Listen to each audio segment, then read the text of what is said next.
अज्ञानतिमिरान्धस्य ज्ञानाञ्जनशलाकया चक्षुरुन्मिलितं येन तस्मै श्रीगुरवे नमः। श्रीचैतन्यमनोभीष्टं स्थापितं येन भूतले स्वयं रूपकदा मह्यं ददाति स्वपदान्तिकं। वन्देऽहं श्रीगुरो श्रीयुतपदकमलं श्रीगुरुन् वैष्णवांश्च श्रीरूपं साग्रजातं सहगण रघुनाथान्वितं तं सजीवं साद्वैतं सावधूतं परिजनसहितं कृष्णचैतन्यदेवं श्रीराधाकृष्णपादान् सहगण ललिता श्रीविशाखान्वितांश्च। हे कृष्ण करुणा सिन्धो दीनबन्धो जगत्पते गोपेश गोपिकान्त राधाकान्त नमोऽस्तुते। तप्तकाञ्चन गौराङ्गी राधे वृन्दावनेश्वरी वृषभानुसुते देवी प्रणमामि हरिप्रिये। वाञ्छाकल्पतरुभ्यश्च कृपासिन्धुभ्य एव च पतितानां पावनेभ्यो वैष्णवेभ्यो नमो नमः। अनन्तकोटिवैष्णववृन्द की जय।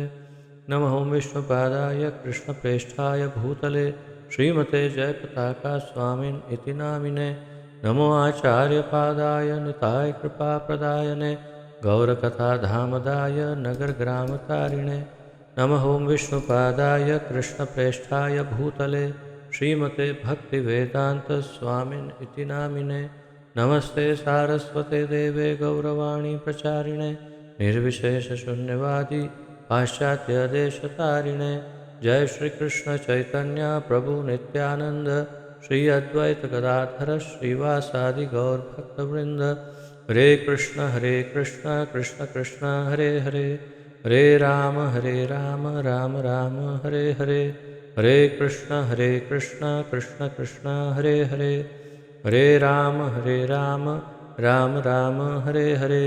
हरे कृष्ण कृष्ण कृष्ण हरे हरे हरे राम राम राम हरे हरे।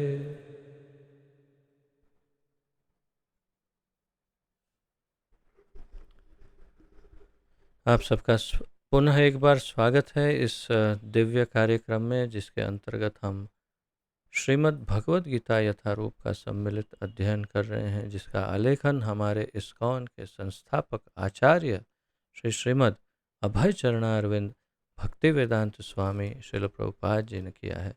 श्रील प्रभुपाद की जय। तो कल हमने 13वें अध्याय का समापन किया और आज से 14वें अध्याय का प्रारंभ करेंगे। तो एक अल्प पुनरावर्तन कि हमने 13वें अध्याय में क्या देखा। 13वें अध्याय में का प्रकृति, पुरुष और पुरुषोत्तम, इनके विषय में हमने चर्चाएं देखी और किस प्रकार ये एक दूसरे से संबंधित हैं वो देखा। और बहुत ही महत्वपूर्ण जानकारियां हमें प्राप्त हुई परमात्मा के विषय में।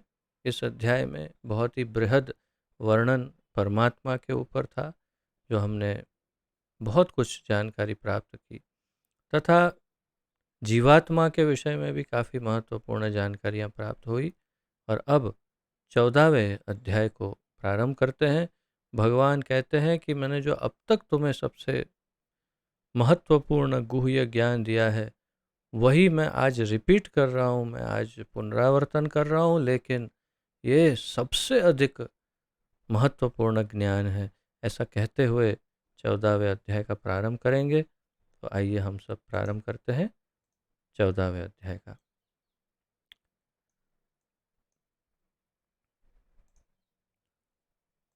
चौदहवें अध्याय का श्रीमद् भगवद गीता यथारूप अध्याय 14 और इसका शीर्षक है प्रकृति के 3 गुण।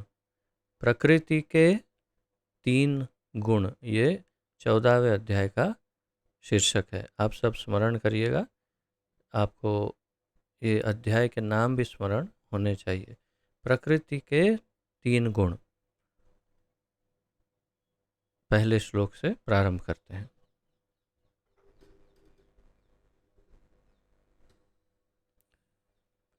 श्रीभगवानुवाच परमं भूयः प्रवक्ष्यामि ज्ञानानां ज्ञानमुत्तमं यज्ञात्वा मुनयः सर्वे परां सिद्धिमितो गताः। श्रीभगवानुवाच परमं भूयः प्रवक्ष्यामि ज्ञानानां ज्ञानमुत्तमं यज्ञात्वा मुनयः सर्वे परां सिद्धिमितो गताः।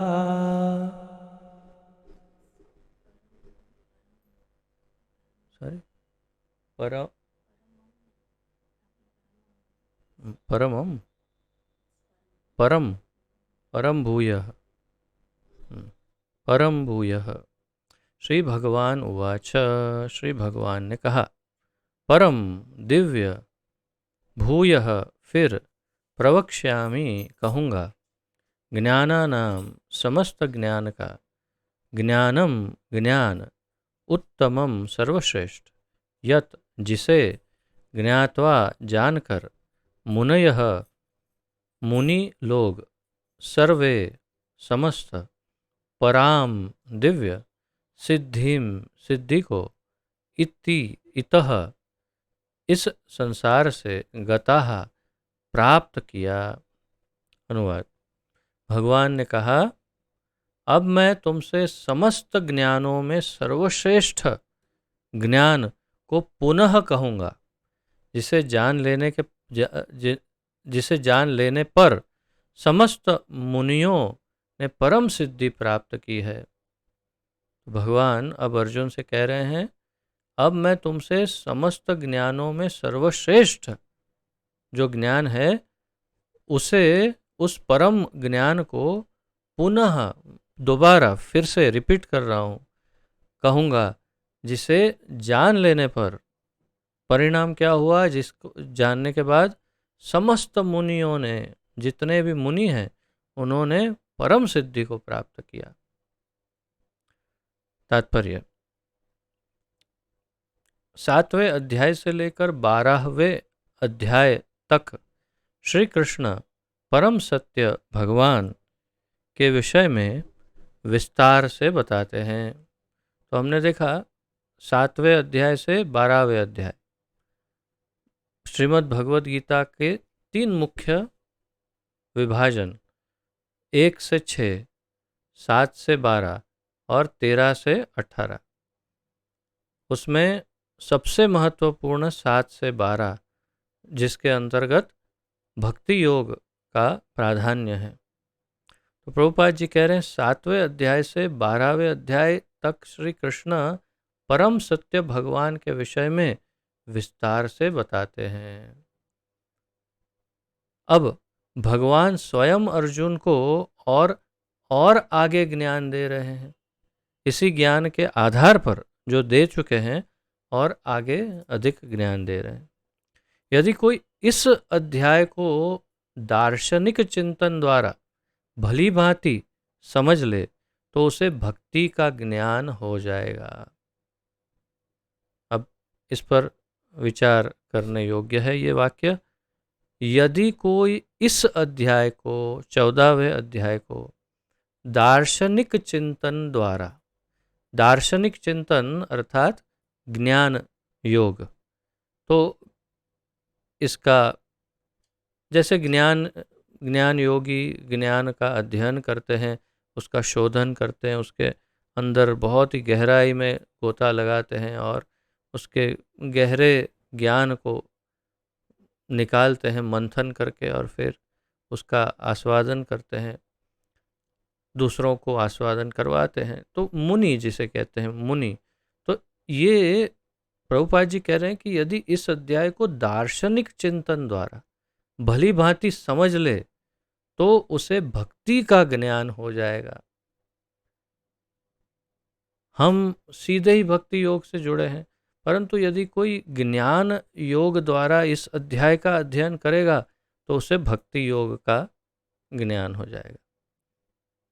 बहुत ही रहस्यमय वाक्य है ये, कि पता नहीं चल रहा है, ऐसा प्रतीत होता है कि प्रभुपाद जी दार्शनिक ज्ञान चिंतन का अनुमोदन कर रहे हैं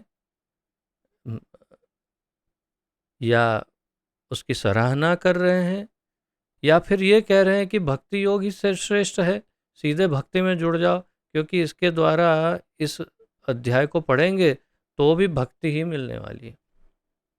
प्रभुपाद जी का बहुत ही खास अंदाज है, तो इसीलिए हमें बहुत स्पष्ट है कि भक्ति योग की प्राधान्यता बता रहे हैं कि इसमें भी आपको भक्ति योग ही जानने मिलेगा 14 अध्याय में।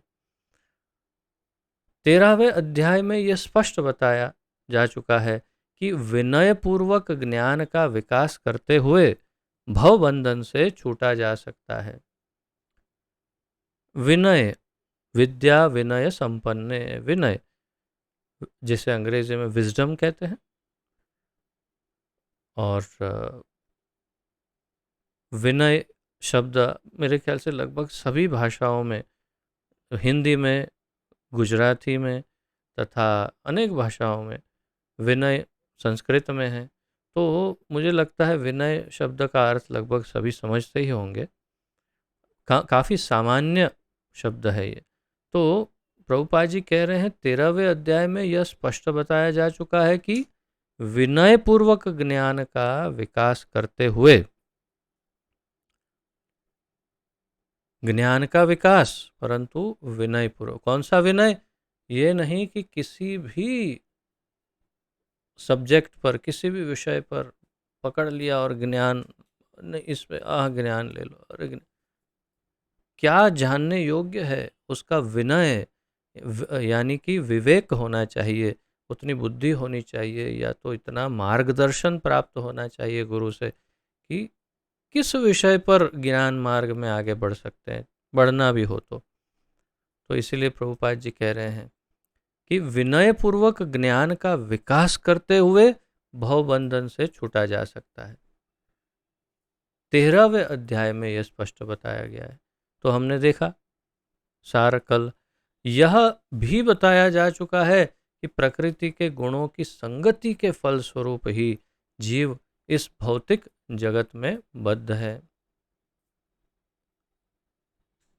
हमने ये भी देखा कि प्रकृति के गुणों के अनुसार, हमने अनेक 7वें अध्याय से लेकर के 12वें अध्याय में ये सब कवर हो चुका है कि प्रकृति के गुणों की संगति के फलस्वरूप, कारणम गुण संगस्य, तो प्रकृति के गुण की संगति के फलस्वरूप ही जीव इस भौतिक जगत में बद्ध है, बद्ध हो जाते हैं हम। वो कल ही हमने बड़ी विस्तार से इसकी चर्चा देखी कि जैसे ही जीवात्मा, उसका स्वभाव बिल्कुल अलग है, परंतु जैसे ही वो प्रकृति के संपर्क में आता है, उसे एक निश्चित शरीर धारण करना पड़ता है, और शरीर धारण करते ही वो बिल्कुल बद्ध हो जाता है, और उसकी हर क्रियाएं निश्चित हो जाती है कि हाँ नहीं, ये ऐसे ही करेगा, क्योंकि वो बद्ध हो चुका है। तो बिल्कुल वैसा ही, वही बात यहाँ पर फिर रिपीट कर रहे हैं प्रभुपाद जी। अब इस अध्याय में भगवान स्वयं बताते हैं कि वे प्रकृति के गुण कौन कौन से हैं, वे किस प्रकार क्रिया करते हैं, किस तरह बांधते हैं, और किस प्रकार मोक्ष प्रदान करते हैं। अब ये अगर आप नोट्स लिख रहे हैं तो आपके लिए उपयुक्त हो सकता है कि इस अध्याय में भगवान स्वयं क्या बताएंगे। 4 बातें। एक, कि वे प्रकृति के गुण कौन कौन से हैं, फिर वे किस प्रकार क्रिया करते हैं, किस तरह बांधते हैं, और किस प्रकार मोक्ष प्रदान करते हैं। ये 4 बातें इस अध्याय में कही जाएगी, आप इसे अवश्य नोट करिएगा।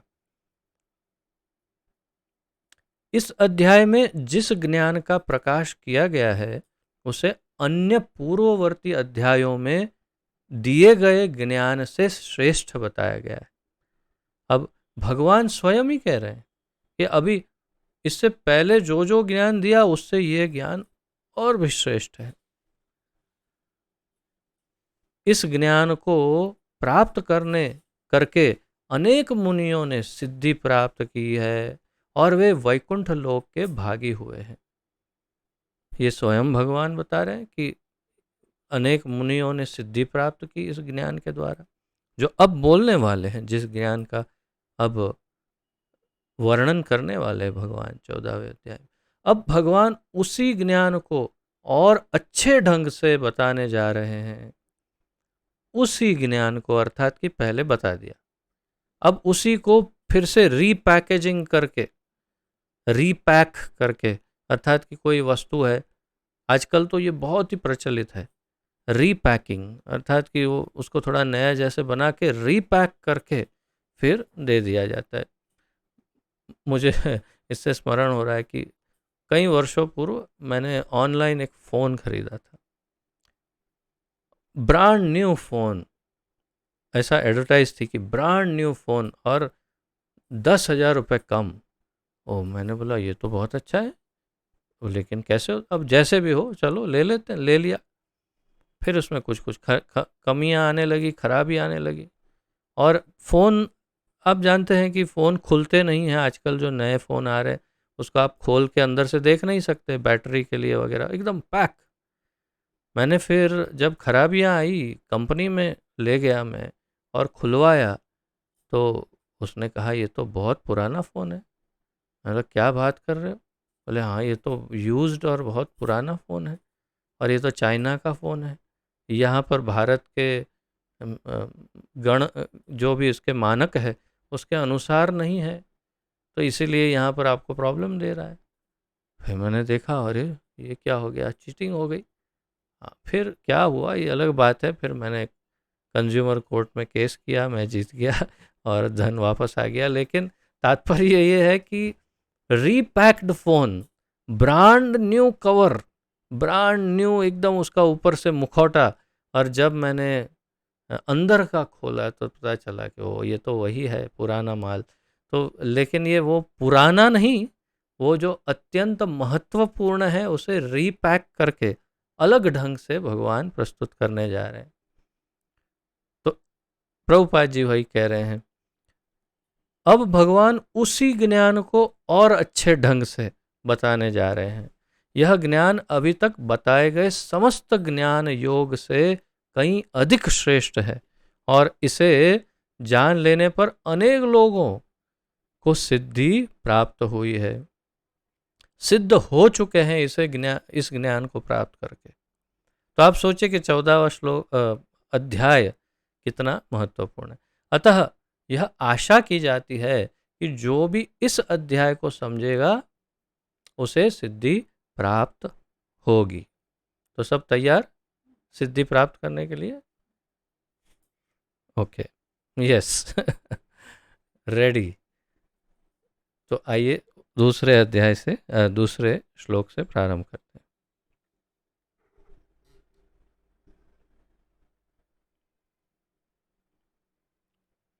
इदं ज्ञानम् उपाश्रित्य मम गताः। इदं ज्ञानम् उपाश्रित्य मम साधर्म्यम् आगताः, सर्गे अपि नोपजायन्ते प्रलये न व्यथन्ति च। मैं संधि विग्रह करके बोल रहा हूँ ताकि आपको थोड़ा आसानी से समझ में आए। इदं ज्ञानम् उपाश्रित्य मम साधर्म्यम् आगताः, सर्गेऽपि नोपजायन्ते प्रलये न व्यथन्ति च। शब्दार्थ, इदम इस, ज्ञानम ज्ञान को, उपाश्रित्य आश्रय बनाकर, मम मेरा, साधर्म्यम समान प्रकृति को, आगताः प्राप्त करके, सर्गे अपि सृष्टि में भी, न कभी नहीं, उपजायन्ते उत्पन्न होते हैं, प्रलये प्रलय में, न तो व्यथंती विचलित होते हैं, च भी। अनुवाद। इस ज्ञान में, यानी 14वें अध्याय के ज्ञान में, इस ज्ञान में स्थिर होकर मनुष्य मेरी जैसी दिव्य प्रकृति यानी स्वभाव को प्राप्त कर सकता है। इस प्रकार स्थित हो जाने पर वह न तो सृष्टि के समय उत्पन्न होता है और न प्रलय के समय विचलित होता है। अब पहले रिजल्ट बता रहे हैं, परिणाम। अब एडवर्टाइजिंग जब करते हैं, सेल्समैनशिप, मार्केटिंग, तो परिणाम पहले दिखा दिया जाता है कि देखो भाई, इससे ये प्राप्त होगा, आपको ये फायदा मिलेगा, इसमें ये आपको लाभ मिलेगा। तब वो आकर्षित होता है, हाँ अच्छा हो, चलो फिर तो इसमें ये करने जैसा है। लेकिन अगर ऐसा कोई बिजनेस हो कि आप इसमें पैसा लगाओ, परिणाम जो होगा देखा जाएगा, तो कोई नहीं जाएगा। इसलिए पहले रिजल्ट दिखाते हैं, आपको ये फायदा मिलने वाला है। क्या फायदा? भगवान पहले ही बता रहे हैं, इस ज्ञान में स्थिर होकर मनुष्य मेरी जैसी दिव्य प्रकृति, भगवान की जैसी दिव्य प्रकृति या स्वभाव को प्राप्त कर सकता है। तो सब सोचेंगे, वाह, भगवान जैसा स्वभाव, वाह वाह, क्या बात है। इस प्रकार स्थित हो जाने पर वह न तो सृष्टि के समय उत्पन्न होता है, यानी उसे जन्म नहीं लेना पड़ता, और न प्रलय के समय विचलित होता है। और जब प्रलय हो तो उसे चिंता करने की कोई आवश्यकता नहीं, क्यों, मेरे ही घर पे बैठा है धाम में, अपने धाम। तो भगवान के धाम चला जाता है, उसका अर्थ ये है वो मुक्त हो जाता है जन्म मृत्यु के चक्र से। इसीलिए न सृष्टि की चिंता न प्रलय की चिंता, वो जो हो रहा है होने दो, हमें तो पता भी नहीं चलता। बहुत ही बड़ा मार्केटिंग भगवान का। ये ज्ञान कितना महत्वपूर्ण है, ध्यान दो, कह रहे हैं। तो भगवान जैसा स्वभाव, प्रभुपाद जी हमें तात्पर्य में समझाते हैं कि भगवान जैसा स्वभाव कैसे हो सकता है। पूर्ण दिव्य ज्ञान प्राप्त कर लेने के बाद मनुष्य भगवान से गुणात्मक समता प्राप्त कर लेता है और जन्म मरण के चक्र से मुक्त हो जाता है। गुणात्मक समता, समता मतलब समानता, और गुणात्मक यानी उनके जैसे गुण। आगे बताएंगे प्रभुपाद जी कि हम क्या भगवान बन जाते हैं। जैसे कई लोग, कई संप्रदाय, कई धर्म ऐसा कहते हैं कि अंततोगत्वा भगवान बन सकते हैं। जैसे मैं आपको कई बार बता चुका हूँ, मैं जिस ज्ञान मार्ग के वातावरण में था वहाँ बताते थे, we are the gods in the making, यानी कि हम लोग एक दिन भगवान बन जाएंगे। हम भगवान बनने की प्रक्रिया में हैं, हम अभी मैन्युफैक्चर हो रहे हैं और एक दिन बन के भगवान बाहर निकल जाएंगे, मशीन में से बाहर जैसे निकलती है product. We are the gods in the making. जैसे एक आपका वेफर का पैकेट भरा जा रहा है, we are the wafers in the making, फिर एक पैकेज तैयार होकर बाहर आ जाता है, लो वेफर। तो ऐसा देखिए कितनी मूर्खता, लेकिन ऐसा समझना चाहिए हमें कि नहीं समझना चाहिए। गुणात्मक समता का अर्थ प्रभुपाद जी आगे बताएंगे।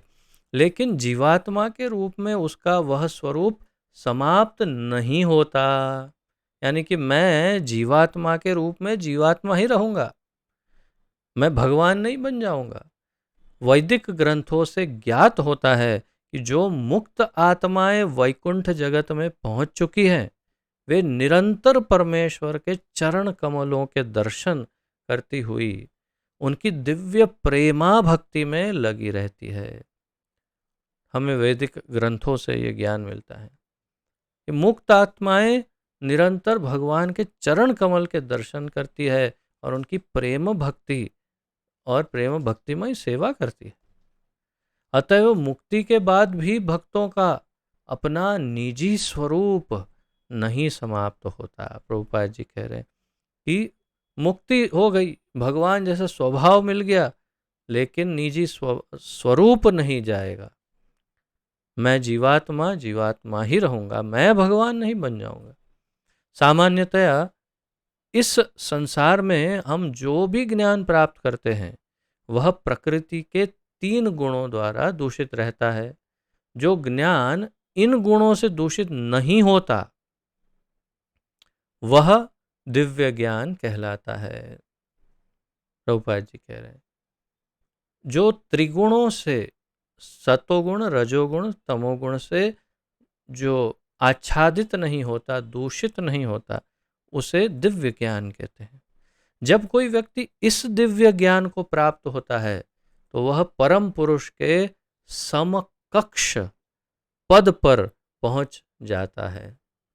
समकक्ष पद पर पहुंच जाता है यानी कि भगवान जैसी पोजीशन, ऐसी कक्षा, समकक्ष। उदाहरण ले सकते हैं, जैसे कोई मान लीजिए कि प्रधानमंत्री है। अब प्रधानमंत्री किस प्रकार प्रधानमंत्री बने हैं वो आप सब जानते हैं। तो हो सकता है कोई व्यक्ति, दूसरा व्यक्ति जो है वो वही सारी प्रक्रिया में से होते हुए उसी पद तक लगभग पहुंच जाए और वो प्रधानमंत्री बनने के योग्य हो जाए और उसे कहा जाए शायद उप प्रधानमंत्री। तो उप प्रधानमंत्री जो है वो लगभग लगभग प्रधानमंत्री के समान ही हो जाएगा। भले वो प्रधानमंत्री नहीं बन जाएगा लेकिन लगभग, और इसीलिए उसे उप प्रधानमंत्री कहा कि जब प्रधानमंत्री अगर ना हो तो उप प्रधानमंत्री वही सारा कार्य कर पाए। एक सामान्य उदाहरण देने का प्रयास कर रहा हूं मैं कि समकक्ष लगभग उसी कक्षा तक पहुंच जाता है जीव। तो ये बहुत महत्वपूर्ण है। कैसे होता है वो प्रभुपाद जी बताए हैं यहाँ पे। तो जो ज्ञान इन गुणों से दूषित नहीं होता वह दिव्य ज्ञान कहलाता है। जब कोई व्यक्ति इस दिव्य ज्ञान को प्राप्त होता है तो वह परम पुरुष के समकक्ष पद पर पहुंच जाता है। दिव्य ज्ञान के आधार पर जिन लोगों को चिन्मय आकाश का ज्ञान नहीं है वे मानते हैं कि भौतिक स्वरूप के कार्यकलापों से मुक्त होने पर यह आध्यात्मिक पहचान बिना किसी विविधता के निराकार हो जाती है। जिन्हें आध्यात्मिक जगत का ज्ञान नहीं, परव्योम, चिदाकाश या चिन्मय आकाश का ज्ञान नहीं, वे ये सोचते हैं कि मुक्त होने पर आध्यात्मिक पहचान बिना किसी विविधता के निराकार हो, अर्थात भगवान में मिक्स हो जाते हैं, या तो स्वयं भगवान बन जाते हैं या तो निराकार में एक हो जाते हैं, ऐसा कुछ। लेकिन जिस प्रकार इस संसार में विविधता है उसी प्रकार आध्यात्मिक जगत में भी है। जो लोग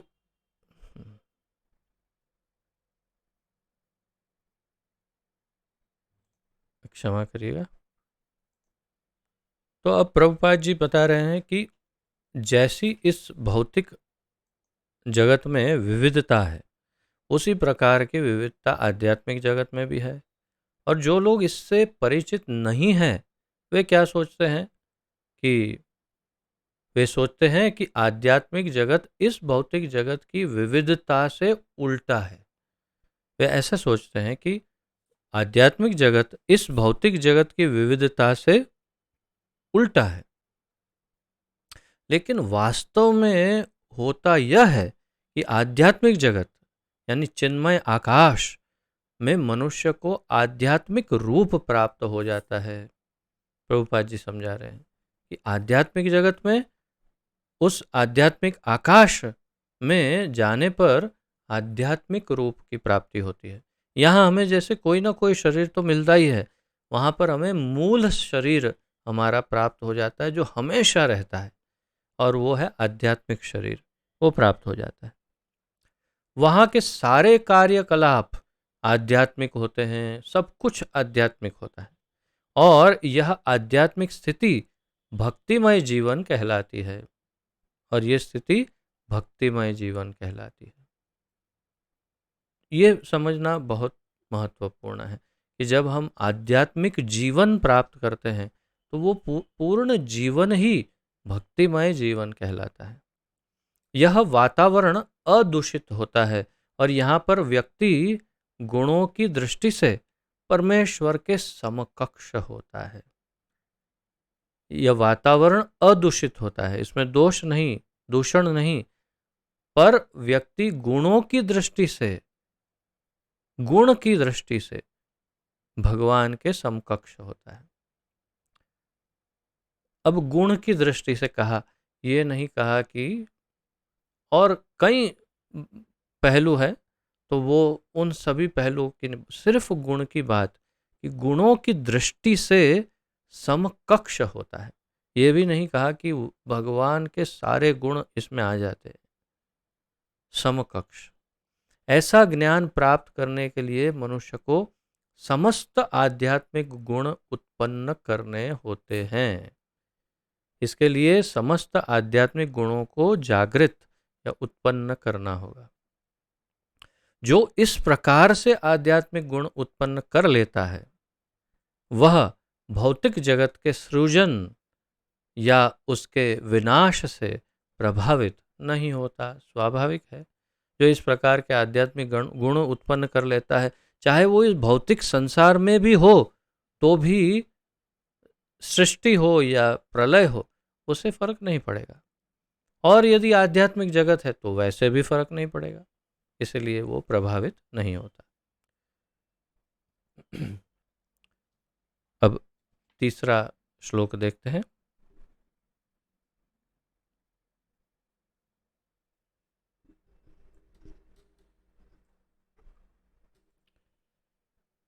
मम योनिर्महद्ब्रह्म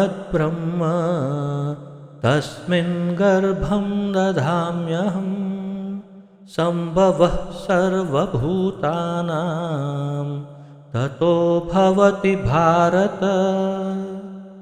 मम योनिर्महद्ब्रह्म तस्मिन् गर्भं दधाम्यहम् सम्भवः सर्वभूतानां ततो भवति भारत। शब्दार्थ, मम मेरा, योनि ही जन्म स्रोत, महत महत्त्व, आप सब इस शब्द से अब भली भांति परिचित होंगे। महत्त्व यानी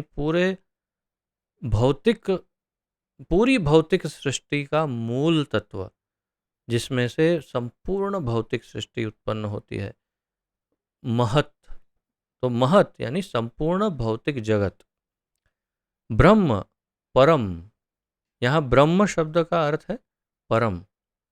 तस्मिन उसमें, गर्भम गर्भ, दधामी उत्पन्न करता हूँ, अहम मैं, संभवः संभावना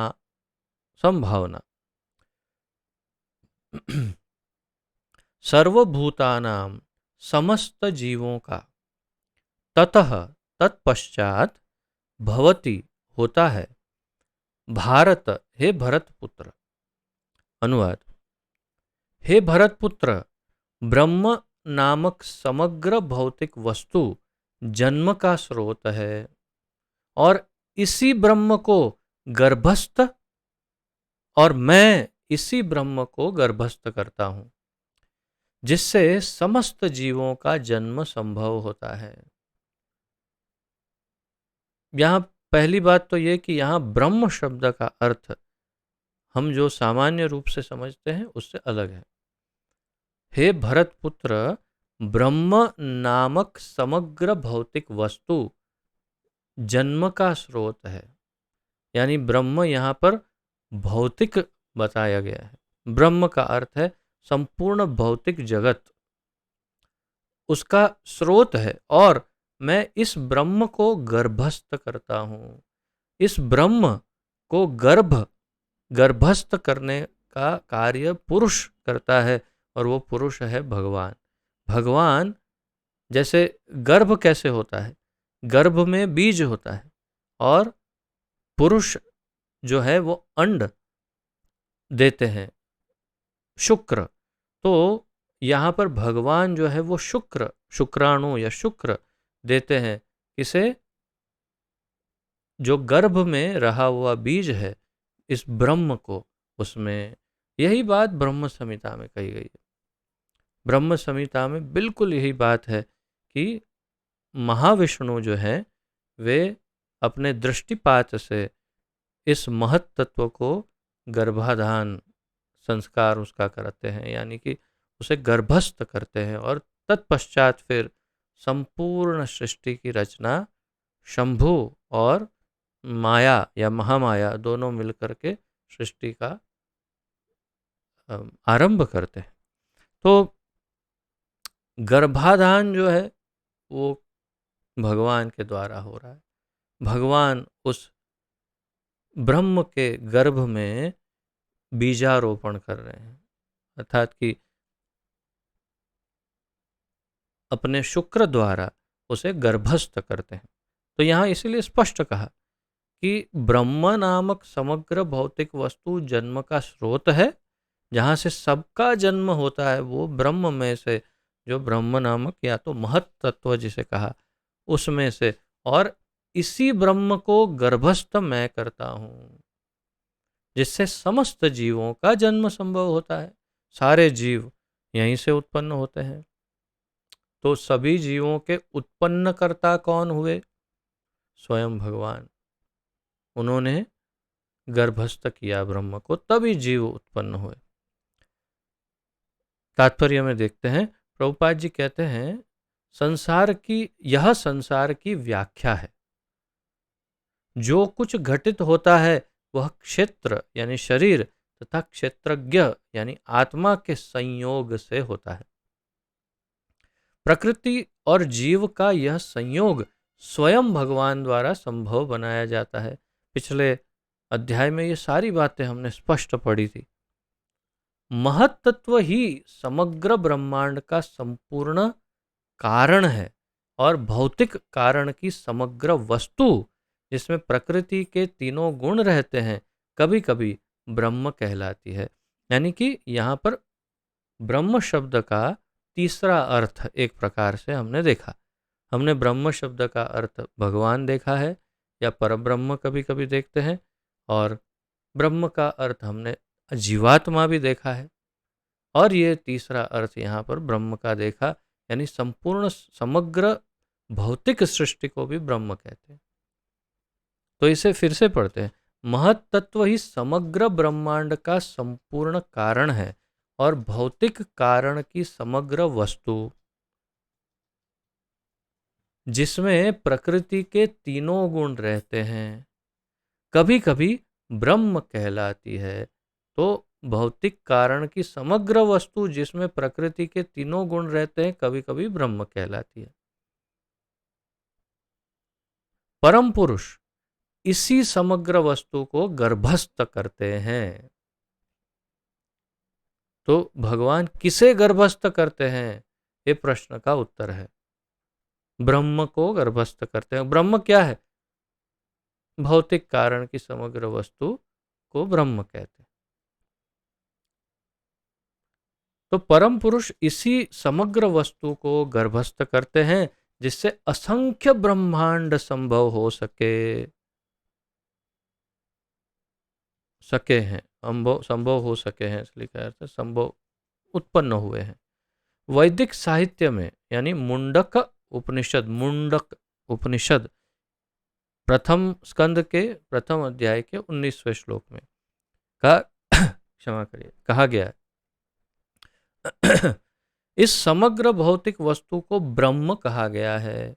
इसमें मुंडक उपनिषद के 1.1.9 में समग्र भौतिक वस्तु को ब्रह्म कहा गया, यानी अन्य शास्त्र से प्रमाण, इस केवल भगवत गीता में ही नहीं, अन्य जगह। तस्मादेतद ब्रह्म नाम रूप मन्नम च जायते। नाम रूपम मन्नम च जायते। तस्माद ब्रह्म नाम रूपम अन्नम च जायते। परम पुरुष उस ब्रह्म को जीवों के बीजों के साथ गर्भस्थ करता है। पृथ्वी, जल, अग्नि, वायु आदि 24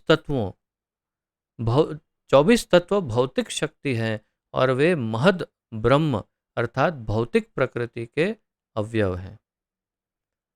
जैसा कि 7वें अध्याय में बताया जा चुका है कि इससे परे एक अन्य परा प्रकृति है। जीव, तो ये हम सब जान चुके हैं कि इससे, ये श्लोक हमने पढ़ा था कि इससे भी ऊपर एक मेरी अन्य परा प्रकृति है। किसी को ये श्लोक याद है, स्मरण है? यस, गौरांग। अपरेयं तस्त्वन्यां प्रकृतिं वेत्ति मे परां जीवभूतं महाबाहो येनं धार्यते जगत्। बहुत ही अच्छा, वेरी गुड, बहुत सुंदर। अपरेयम इति इतस्तु अन्याम, अन्याम अन्य, प्रकृतम प्रकृतिम विद्धि में पराम, प्रकृतिम विद्धि में पराम, इस प्रकृति के ऊपर और एक मेरी ऊपर की परा प्रकृति है, वो तुम जानो। अब अर्जुन कह रहे हैं भगवान, इसी की बात यहाँ पर प्रभुपाद जी कर रहे हैं कि इससे परे एक अन्य परा प्रकृति जीव होती है। भगवान की इच्छा से यह परा प्रकृति भौतिक अपरा प्रकृति में मिला दी जाती है, भगवान की इच्छा से। परंतु उससे पूर्व हमारी इच्छा है, हमारी इच्छा के कारण, क्योंकि हम आध्यात्मिक जगत से दूर जाना चाहते हैं, तो हमारी इच्छा से, भगवान की इच्छा से यह परा प्रकृति, भौतिक प्रकृति अपरा प्रकृति में मिला दी जाती है। फिर क्या बनता है नया, जिसके बाद इस भौतिक प्रकृति से सारे जीव उत्पन्न होते हैं। इसके बाद सारे जीव उत्पन्न होने लगते हैं।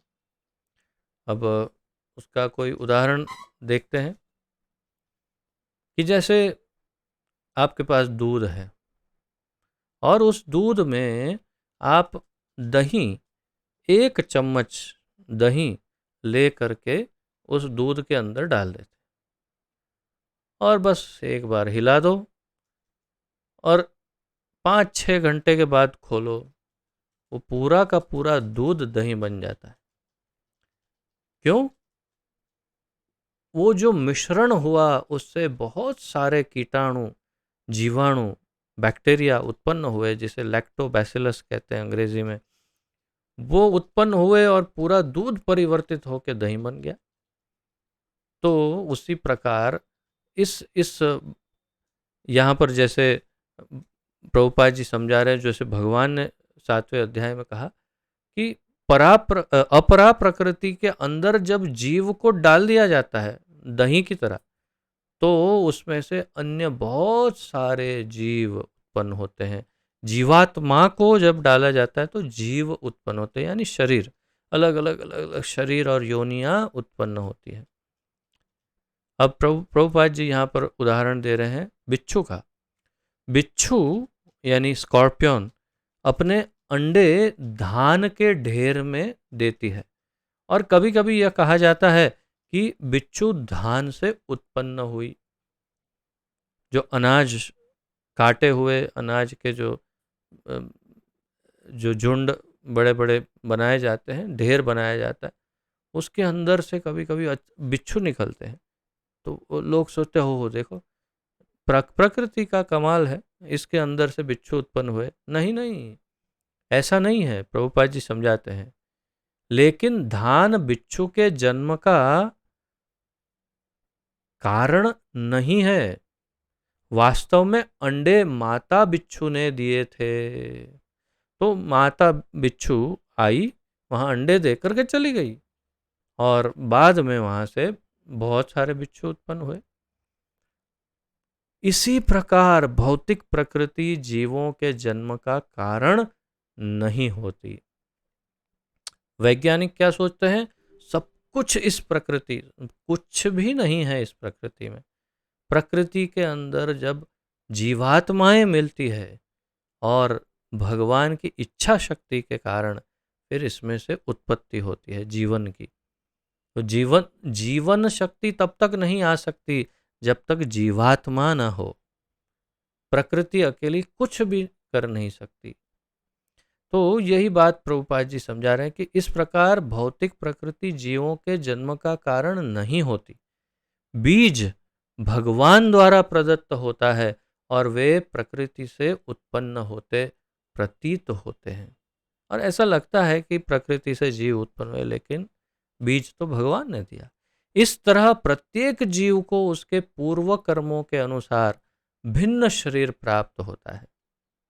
अपने पूर्व कर्मों के अनुसार मुझे इसी प्रकार का ये शरीर प्राप्त हुआ है। इसमें जो भी दिखता है, जैसे भी जो जिधर है, अगर मेरे 2 कान साइड में है और 2 आंखें बीच में है तो उसका कारण मेरे कर्म है।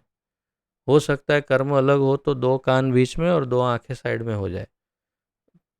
कर्मों के अनुसार शरीर मिलता है। तो जो शरीर जैसा मिला है वो इसके कारण मिला है।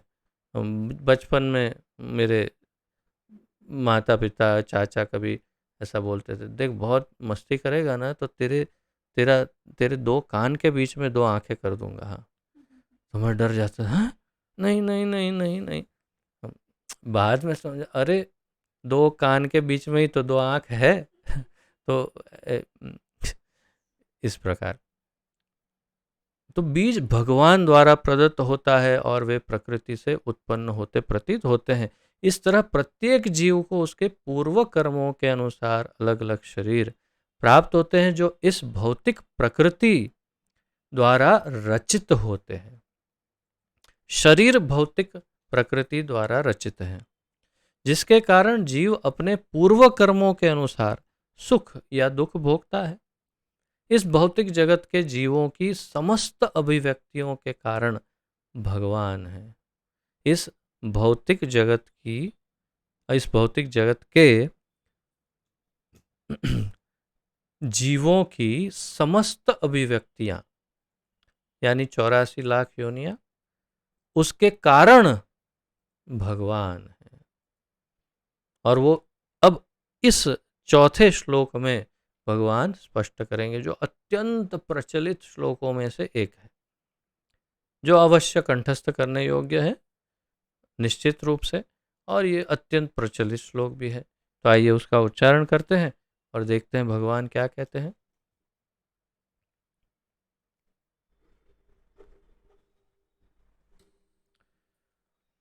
सर्वयोनिषु कौन्तेय मूर्तयः सम्भवन्ति याः तासां ब्रह्म महद्योनिरहं बीजप्रदः पिता। सर्वयोनिषु कौन्तेय मूर्तयः सम्भवन्ति याः तासां ब्रह्म महद्योनिरहं बीजप्रदः पिता।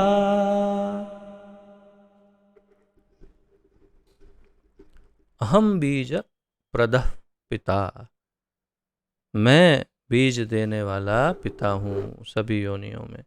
तो सर्व योनिषु समस्त योनियों में कौन्तेय हे कुंती पुत्र मूर्तयः स्वरूप संभवंती प्रकट होते हैं, याह जो तासाम उन सब का ब्रह्म परम महत योनि ही जन्म स्रोत अहम मैं बीज प्रदह बीज प्रदाता पिता यानी पिता।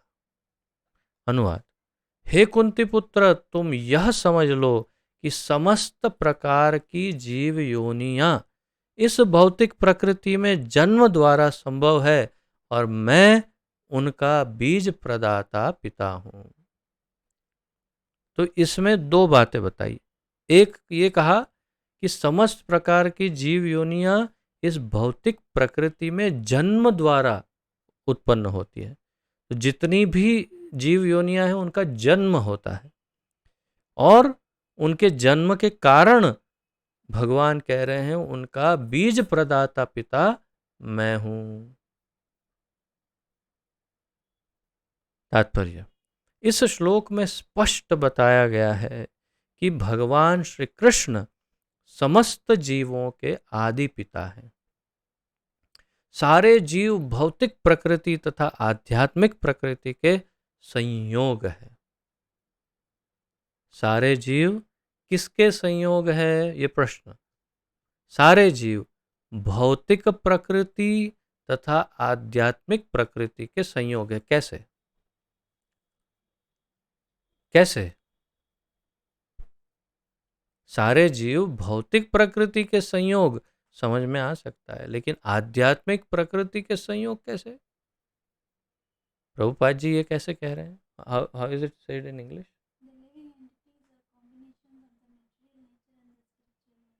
Same living entities are the combination of the spiritual nature and the material nature, या material nature and the तो आध्यात्मिक,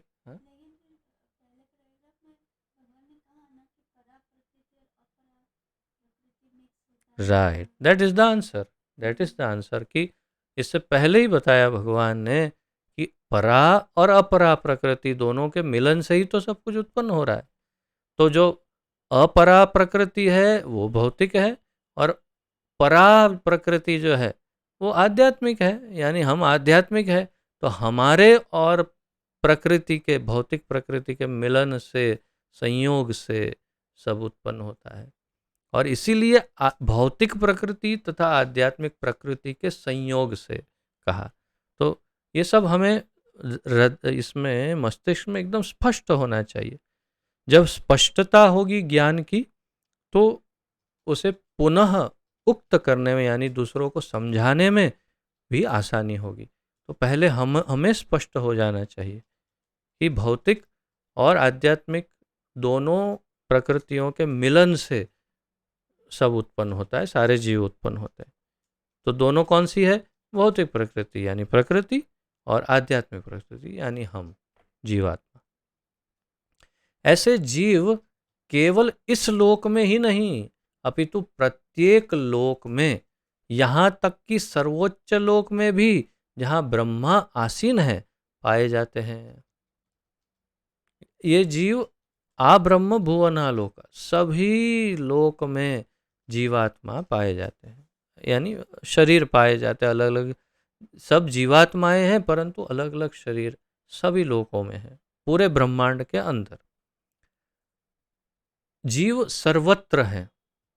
पृथ्वी, जल तथा अग्नि के भीतर भी जीव है। अब कोई आधुनिक वैज्ञानिक या किसी भी आधुनिक लोगों को कहे तो कैसे संभव है? संभव ही नहीं है। अग्नि के अंदर जीव कैसे हो सकता है भाई? वो तो अग्नि तो तुरंत जला देगी, लेकिन अग्नि के अंदर, अग्नि में रहने लायक शरीर अगर मिले तो रह सकता है, क्यों नहीं? अब ये तो केवल आध्यात्मिक दृष्टिकोण से ही समझा जा सकता है। तो प्रभुपाद जी बता रहे हैं कि ये सारे जीव माता भौतिक प्रकृति तथा बीज प्रदाता कृष्ण के द्वारा प्रकट होते हैं। तात्पर्य यह है कि भौतिक जगत जीवों को गर्भ में धारण किए हैं। भौतिक जगत जीवों को गर्भ में धारण किए हैं, जो सृष्टि काल में अपने पूर्व कर्मों के अनुसार विविध रूपों में प्रकट होते हैं। जब सृष्टि होती है तब वही जो भगवान ने पूर्व अध्याय में कहा, कल्पक्षय पुनस्तानि कल्पादव विसृजाम्यहम्। तो जैसे ही कल्प की शुरुआत होती है नए, तब मैं सारे जीवों को उत्पन्न करके सबको अपनी अपनी स्थिति पर वापस बिठा देता हूँ। तो वो कौन सी स्थिति पर बैठते हैं? पिछले कल्प के अंत में जो उनके कर्म की स्थिति थी उसके अनुसार नए कल्प में उनको नए वही शरीर ऐसे मिलते हैं जो पूर्व कर्मों के अनुसार, यानी कंटिन्यूएशन, जो लिंक है, प्रवाह है, श्रृंखला है, वो निरंतर है। चाहे ब्रह्मा बदल जाए लेकिन कर्मों की चेन तो आगे बढ़ती ही रहती है। पूरे ब्रह्मा बदल गए, कल्प बदल गया, नया कल्प आया, लेकिन पिछले ब्रह्मा के टाइम पे जो कर्म थे वो वहीं से आगे बढ़ाना है। कितना गहन है देखिए, इससे मुक्त होना कितना जरूरी है। 5वें श्लोक का उच्चारण करते हैं।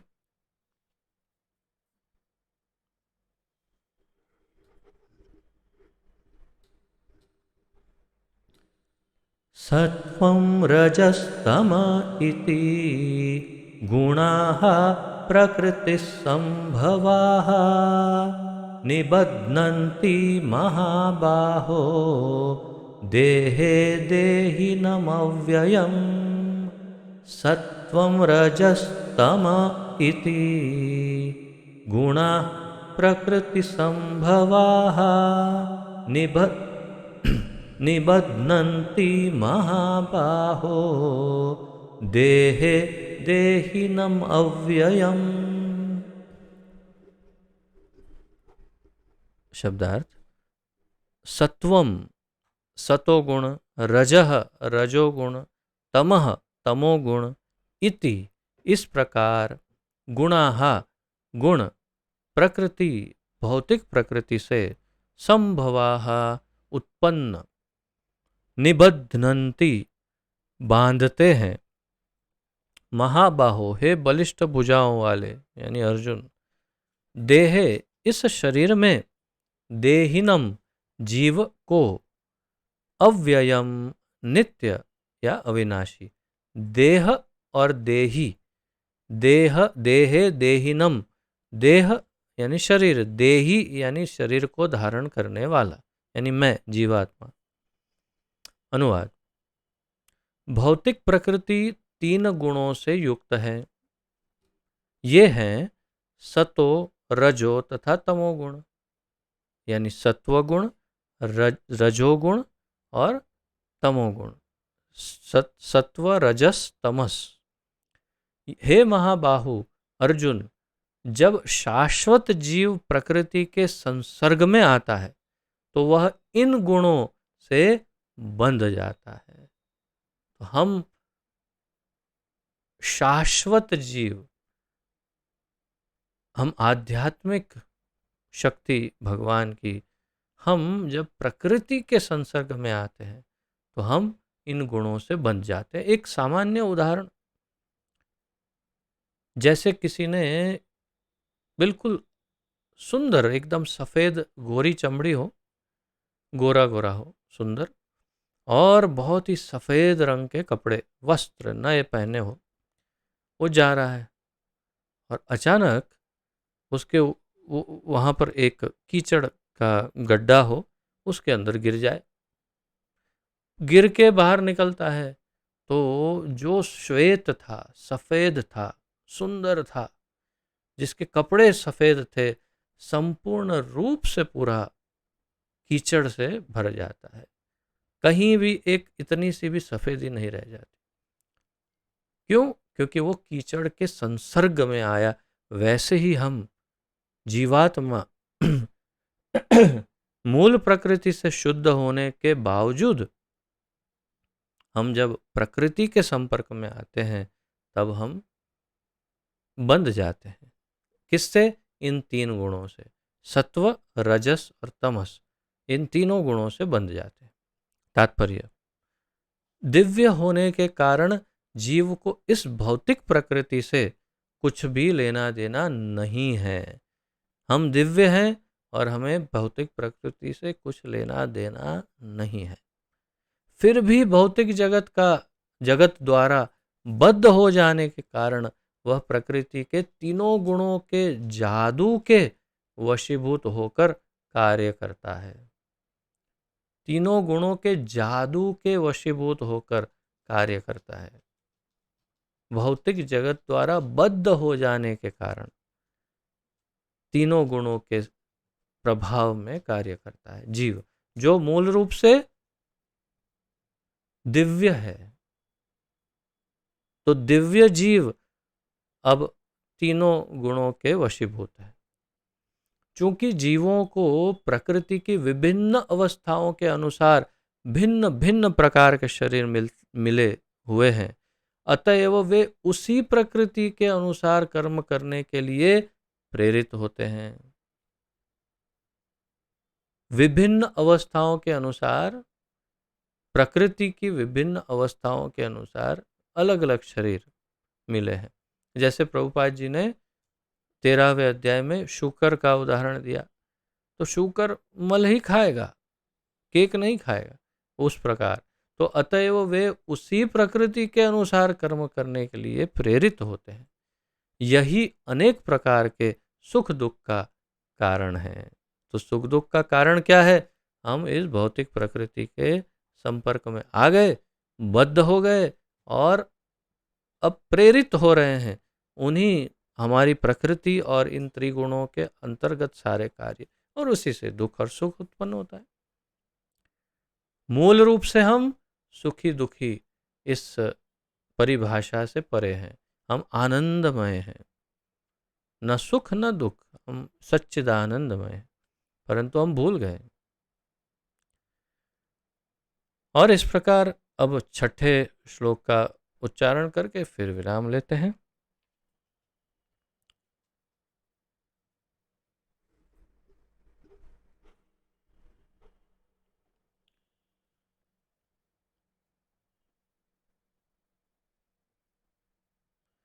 तत्र सत्त्वं निर्मलत्वात् प्रकाशकमनामयं सुखसंगेन बध्नाति ज्ञानसंगेन चानघ। तत्र सत्त्वं निर्मलत्वात् प्रकाशकमनामयं सुखसंगेन बध्नाति ज्ञानसंगेन चानघ।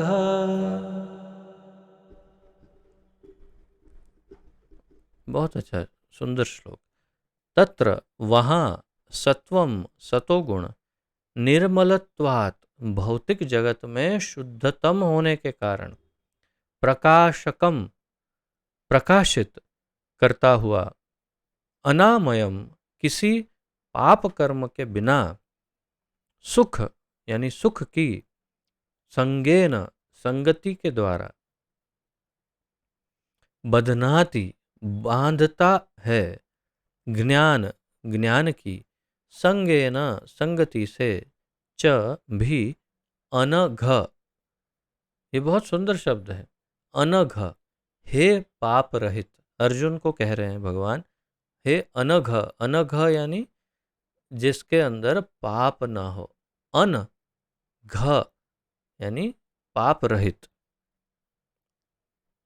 अनुवाद, हे निष्पाप, सतोगुण अन्य गुणों की अपेक्षा अधिक शुद्ध होने के कारण प्रकाश प्रदान करने वाला है और मनुष्य को सारे पाप कर्मों से मुक्त करने वाला है।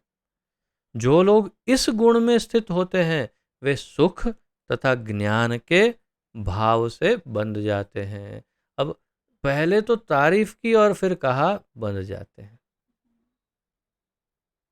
यही तो है, तीनों गुणों की यही तो बात है कि सत्व क्या तमस क्या, बंधने बांधने वाले तो तीनों ही गुण हैं। इधर से नहीं तो उधर से, उधर से नहीं तो इधर से, बांध तो देते ही है तीनों गुण।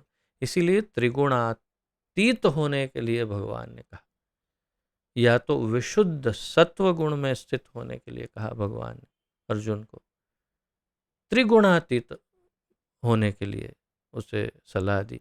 तो यहाँ पर पहले ही गुण में भगवान ने कह दिया, तारीफ की और फिर कहा, इसलिए बांधता है। सतोगुण अन्य गुणों की अपेक्षा अधिक शुद्ध है, वो ठीक है, होने के कारण प्रकाश प्रदान करने वाला है, प्रकाश प्रदान करता है और मनुष्य को सारे पाप कर्मों से मुक्त करवाने वाला है। बहुत ही अच्छी बात है। तो जो लोग इस गुण में स्थित होते हैं वे सुख तथा ज्ञान के भाव से बंध जाते हैं। कितना सुंदर ढंग से भगवान अर्जुन को वार्निंग दे रहे हैं कि देखना, इसमें फंसना नहीं। ये अच्छा ठीक है, समझ गए, अच्छा है, लेकिन हमारे लिए नहीं है। तात्पर्य, प्रकृति द्वारा बद्ध किए गए जीव कई प्रकार के होते हैं। कोई सुखी है और कोई अत्यंत कर्मठ है, तो दूसरा असहाय है। प्रकृति द्वारा बद्ध किए गए जीव कई प्रकार के हैं, बद्ध जीव। कोई सुखी जीव है लेकिन बद्ध, कोई कर्मठ है लेकिन बद्ध, कोई असहाय है लेकिन बद्ध। इस प्रकार के मनोभाव ही प्रकृति में जीव की बद्धावस्था के कारण स्वरूप है। इस प्रकार के मनोभाव प्रकृति में जीव की बद्ध अवस्था के कारण स्वरूप है। तो हमारे जो मनोभाव हैं, कैसे मनोभाव? सुखी मनोभाव, या अत्यंत कर्मठ होने का मनोभाव, या असहाय दुखी होने का मनोभाव, तो किसके कारण है? तो ये मनोभाव है प्रकृति में जीव की बद्ध अवस्था के कारण।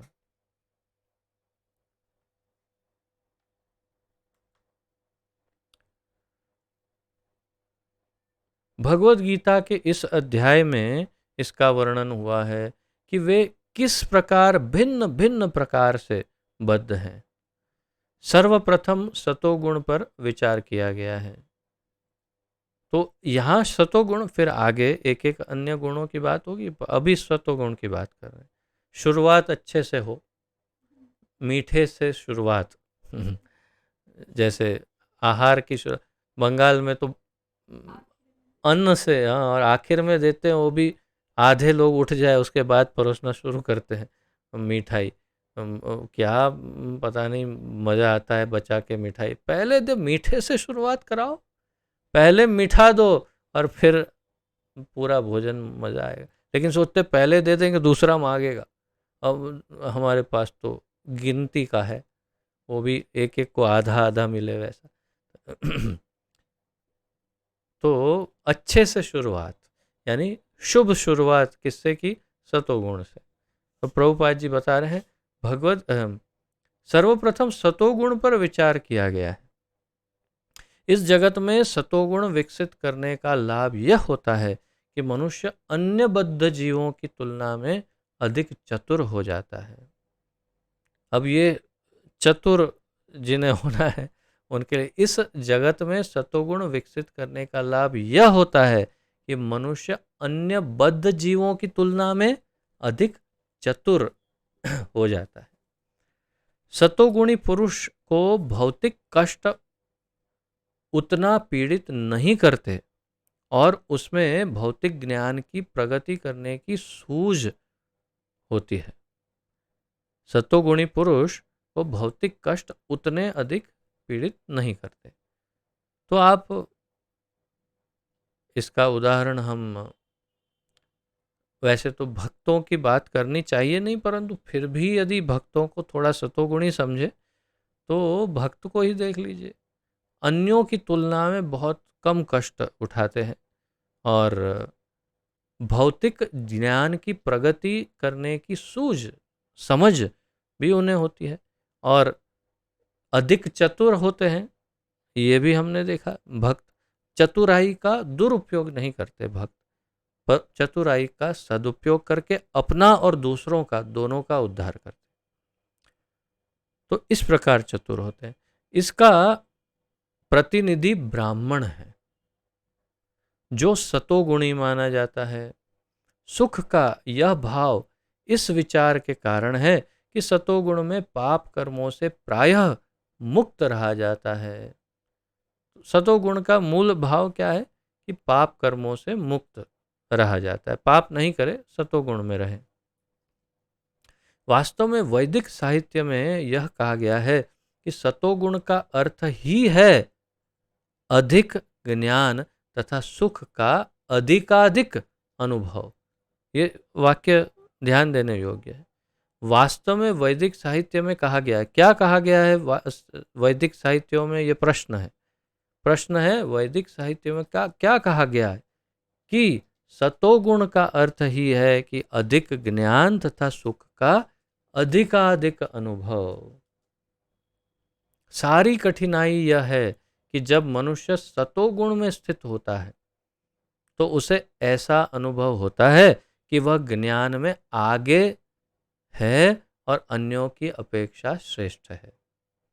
तो इसका एक दुष्प्रभाव, सारी कठिनाई क्या है?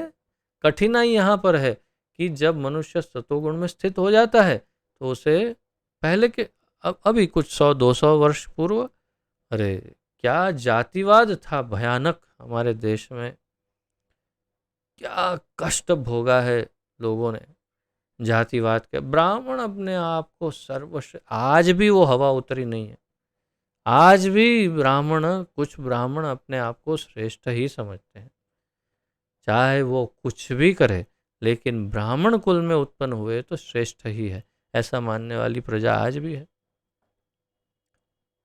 खैर, ये यही बात तो सत्य है कि सारी कठिनाई यही है कि जब मनुष्य सतोगुण में स्थित होता है तो उसे ऐसा अनुभव होता है कि वह ज्ञान में आगे है और अन्यों की अपेक्षा श्रेष्ठ है।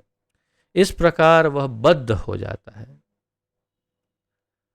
इसके उदाहरण वैज्ञानिक तथा दार्शनिक है प्रभुपाद जी, फिलोसॉफर्स, इंग्लिश में क्या कहा, साइंटिस्ट एंड फिलोसॉफर्स। ओके, इनमें से प्रत्येक को अपने ज्ञान का गर्व रहता है और चूंकि वे अपने रहन सहन को सुधार लेते हैं अतएव उन्हें भौतिक सुख की अनुभूति होती है।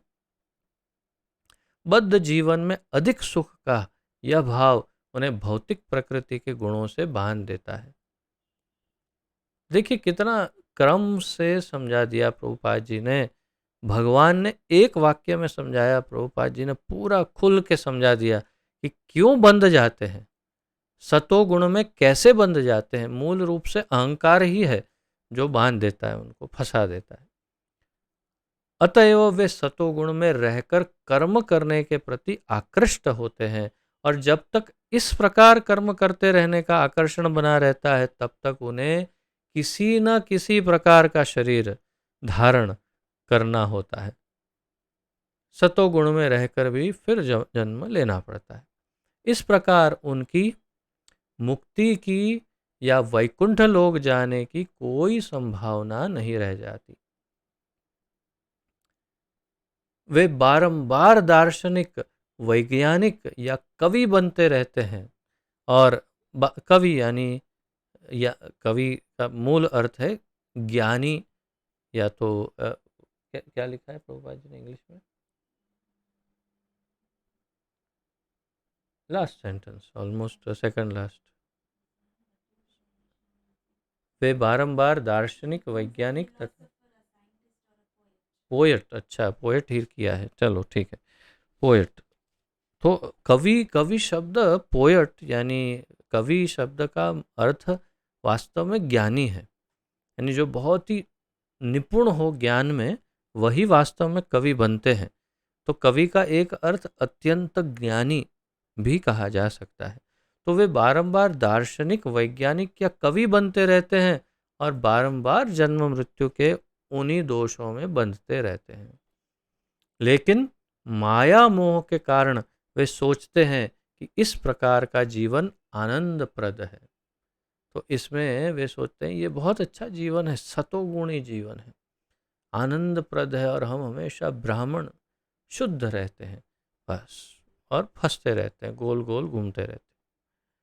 तो इस प्रकार आज हमने सतोगुण तक का अध्ययन किया। रजोगुण से अध्ययन कल आगे बढ़ाएंगे 7वें श्लोक से। यदि आज के इन 6 श्लोकों के अंतर्गत किसी का कोई प्रश्न, उत्कंठा, जिज्ञासा आदि हो तो प्रस्तुत कर सकते हैं।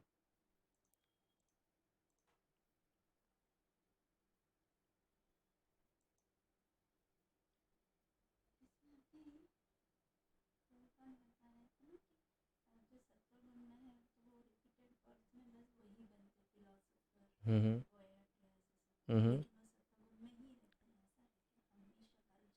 नहीं नहीं, यस, गुड क्वेश्चन। कि जो प्रभुपाद जी ने जैसे बताया कि ये सत्व गुण में बारंबार जन्म लेते हैं, और कभी कवि, कभी फिलोसॉफर, कभी वैज्ञानिक ऐसे बनते रहते हैं। तो प्रश्न ये है कि क्या वो हमेशा सतोगुण में ही रहेंगे?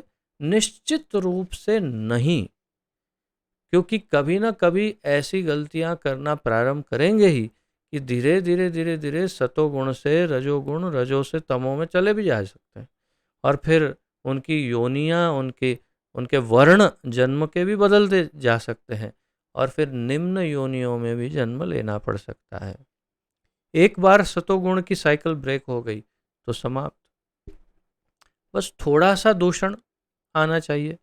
तो हाँ, यदि वो किसी भगवान की इच्छा और किसी वैष्णव की दृष्टि उन पर पड़ गई हो, और यदि वो सतों से विशुद्ध सत्व गुण तक चले जाएं, तब फिर वो मुक्त हो जाएंगे। अन्यथा सतोगुण की साइकिल कितना चलेगी? 2 3 4 जन्म, उसके बाद तो कहीं ना कहीं तो उसे फिर नीचे के गुणों में के संपर्क में आना ही पड़ेगा। ये होता है। जी माता जी। हरे कृष्णा प्रभु जी, दंडवत प्रणाम। दंडवत प्रणाम माता जी, काफ़ी दिनों के बाद आप आई। जी प्रभु जी, थोड़ी प्रॉब्लम चल रही है फैमिली में। अच्छा अच्छा अच्छा। तो प्रभु जी, मेरा क्वेश्चन था कि जैसे कि हम मतलब श्रीला प्रभुपाद की बुक्स पढ़ के जान रहे हैं, तो हमें ज्ञान प्राप्त हो रहा है, तो क्या हमें भी अहंकार हो सकता है? अ, हो तो सकता है, लेकिन वास्तव में शुद्ध ज्ञान, भगवान का ज्ञान जो है, वो कभी भी अहंकार जनित होने ही नहीं देता। अगर शुद्ध ज्ञान है, अगर वास्तविक ज्ञान है, तो वो विनम्रता ही बढ़ाता है। ये उसका प्रमाण है। यदि कोई व्यक्ति ज्ञान प्राप्त कर रहा है और विनम्र बन रहा है, मतलब वो वास्तविक ज्ञान प्राप्त कर रहा है। अगर कोई ज्ञान प्राप्त कर रहा है और अहंकार बढ़ रहा है, तो या तो वो उस ज्ञान को ठीक से समझ नहीं पा रहा, या तो अधूरा ले रहा है, या तो फिर ज्ञान ले ही नहीं रहा है। अन्यथा ज्ञान का ये गुण है कि ज्ञान हमेशा विनम्रता ही उत्पन्न करता है। ये उसका मूल सिद्धांत है। तो अगर भक्तों को अहंकार आ रहा है, तो अर्थात कि वे अभी अधूरे गड़े हैं, उन्हें पूर्ण ज्ञान मिला नहीं है, अच्छा अध्ययन नहीं किया है, पूरा अध्ययन नहीं किया है। परंतु जो सीनियर, बहुत सीनियर भक्त हैं, आप उन्हें देखेंगे बहुत विनम्रता से बात करते हैं, और उनका व्यवहार, केवल बात आचरण इतना, पूरा पूरा व्यवहार आचरण सब कुछ उनका हमेशा विनम्र रहता है। क्यों? क्योंकि वो मूल शुद्ध ज्ञान जो भगवान का ज्ञान है, वो उनको प्राप्त हो चुका है। तो ये मेरा अ, मंतव्य है, अभिप्राय है। आशा है आपको कुछ उत्तर प्राप्त हुआ होगा। प्रभु जी, विनम्र तो ज्ञान ही से हो सकते हैं ना, जितना अपन पढ़ेंगे जानेंगे बस उसी से हो सकते हैं। वास्तव में तो ज्ञान ही विनम्रता को जनरेट करता है या तो उत्पन्न करता है, ये तो सत्य है। क्योंकि विनम्रता एक मूल गुण हो सकता है किसी के। जैसे कि मान लीजिए कि आपके हृदय में दया है, तो आप बहुत बचपन से ही आपको किसी को कष्ट पहुंच रहा है और आप देखते हैं और आपको दया आ जाती है, अरे बेचारा देखो कितना कष्ट पहुंच रहा है उसको, तो दया एक गुण। लेकिन विनम्रता कुछ हद तक स्वाभाविक हो सकती है, परंतु मूल विनम्रता जो है, वो तो ज्ञान के द्वारा ही प्राप्त होगी। और वो ज्ञान तभी कि जब भगवान का और हमारा संबंध स्पष्ट हो जाएगा, और हमारी तुच्छता, हमारी नगण्यता जो है, वो स्पष्ट हो जाएगी ज्ञान से। तभी हम अपने आप ही विनम्र हो जाएंगे, समझ जाएंगे कि हम कितने तुच्छ हैं, हीन हैं। तो स्वाभाविक रूप से विनम्र बन जाएंगे, और दूसरों को हमसे हीन समझना छोड़ देंगे। क्योंकि हम जानते हैं कि हम सब तो एक ही, सभी एक ही समान जीव, सारे अत्यंत तुच्छ हैं। तो फिर ये मुझसे अच्छा या मैं उससे अच्छा कैसे हो सकता है?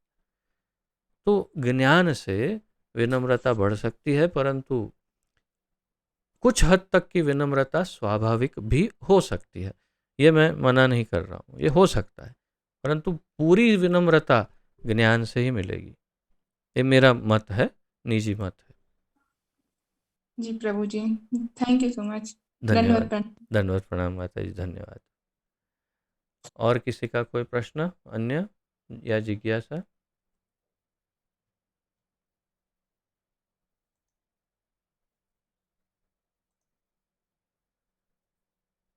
ठीक है, तो फिर यहीं पर विराम लेते हैं। पतित पावन जगत गुरु श्रील प्रभुपाद की जय। पतित पावन गुरुदेव की जय। निताय गौर प्रेमानंदे। हरि हरि बोल। आप सबका बहुत बहुत धन्यवाद और आप सबको दंडवत प्रणति निवेदन कर रहा हूँ। हरे कृष्णा।